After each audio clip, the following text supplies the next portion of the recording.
Pagkatapos ninyo ay may babangon na bagong kaharian.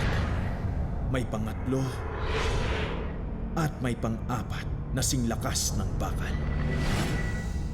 Sa panahon ng mga haring yun, ang Diyos na nagahari sa kalangitan ay magtatatag ng isang kahariang hindi maibabagsak kailanman ni masasakop ni naman. Sinabi niya kay Nebukadnesar na babagsak ang kaharian nito.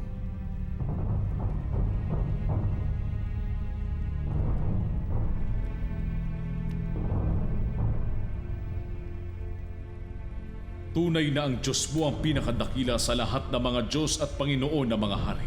Siya ang tagapagpahayag ng mga hiwaga kaya naipahayag mo ang hiwagang ito. Pinararangalang kitang maging pinuno ng lahat ng pantas at tagapamahala sa buong lalawigan ng Babylonia. Magiging mas kaaya-aya ang gawain kung mamumuno ang mga Ginoo na ito kasama ko. Magaganap ang iyong nais.